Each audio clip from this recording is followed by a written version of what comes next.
Russell is a young woman who headed east to college on the classic show Felicity, and now she's heading into the West in Steven Spielberg's epic new miniseries. Please welcome Keri Russell.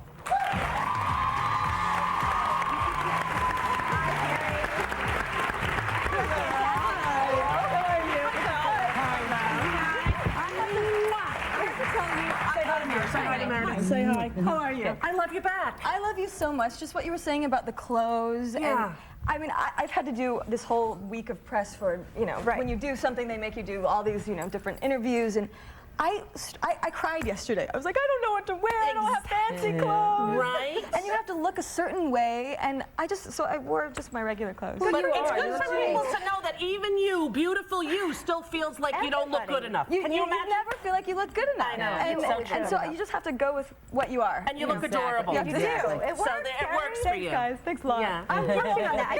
I do want to talk about Into the West, but on that subject, while we're on it, looking a certain way and having the pressure. I mean, we loved you on Felicity. You were so incredible. Thanks a lot. And I mean, she was awesome. Great show. I mean, that show it touched so many girls' lives, I know too. But I want to talk about the moment that everybody kind of talked about too.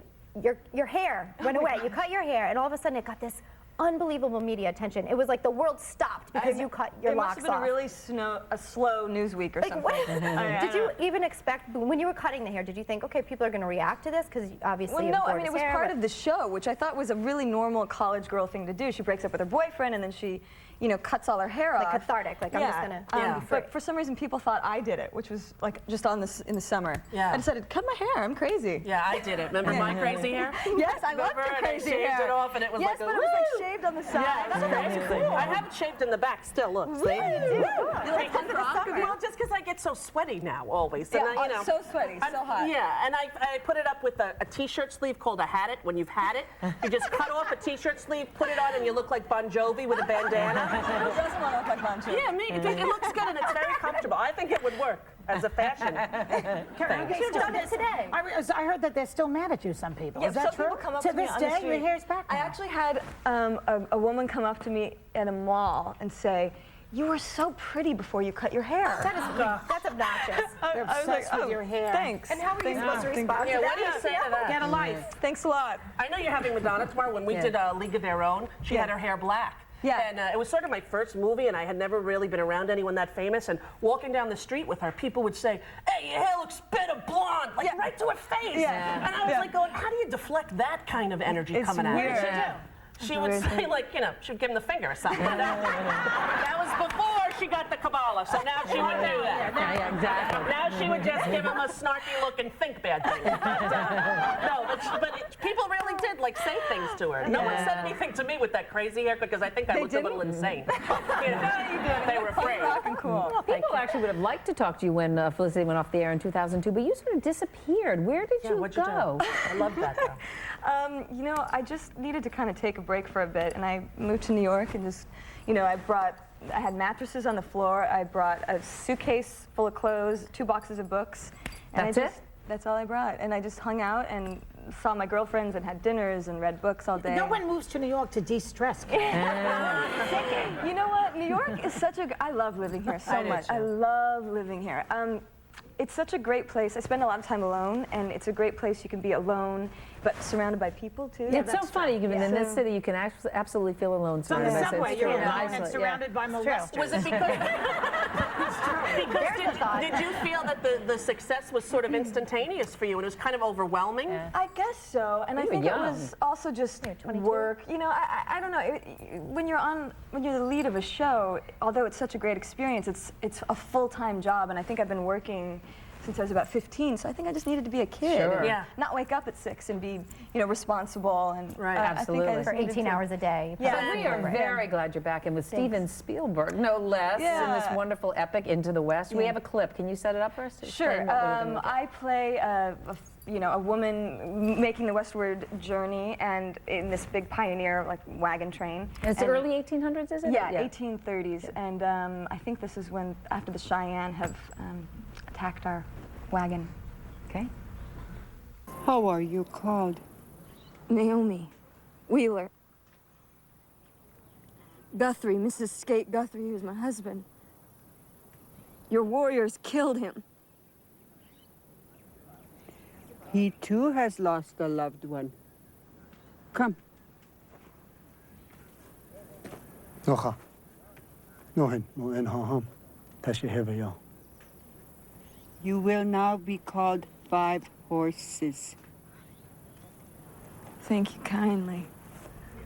Five horses? What? What do you call that? That's what I was bought for, 5 horses. Five horses. That's really good. You had to actually learn to ride a horse, right? Gain a pound. Didn't you ride horses for this too? Did I what? Didn't you have to learn how to ride a horse? Yes, I did. That was the most fun thing I did about, I went Can you 2.5 really ride? really ride. I mean, well, I love the wranglers at home who taught me are probably going, she cannot really ride. Yeah. No, but we really, I mean, I learned to swing on bareback where there's no saddle and you swing on with the mane and then you ride off. You feel like such a badass. You could totally do that. Yeah. I mean, you could grab the horsehair and get on the horse. Yes, there's no saddle and you like kind of swing on and you ride off. It is so... Sounds like sex in my house. I would need a crane to lift me on. They had a little step ladder. I was like, I don't think this is what. They're big. Stop it. They're big. You're not. They're very tall. You were so cool, Keri. I can see why everyone just loves you on Felicity. Yeah, you're back in the adorable. day. You're great. You got to come back. And you look great in your own clothes, okay? So who needs anything else? Our thanks to Keri Russell. Into the West premieres Friday, June 10th on TNT. Check your local listings. We'll be right back with Sean Hannity.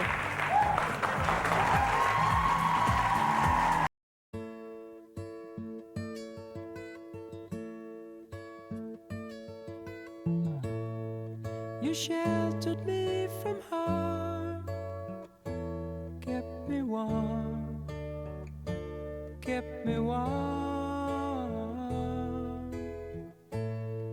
You gave my life to me, set me free, set me free. The finest years I ever knew.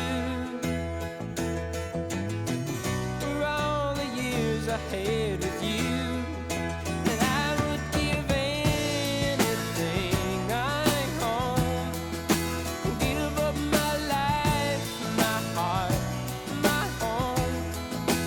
I would give everything I own just to have you back again. You taught me how to love,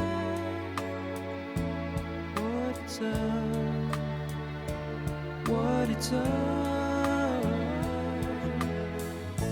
You never said too much, but still you showed the way, and I knew from watching you. Nobody else could ever know the part of me that can't let go. And I would give anything I own, give up my life, my heart, my home. I would give everything I own just to have you back again.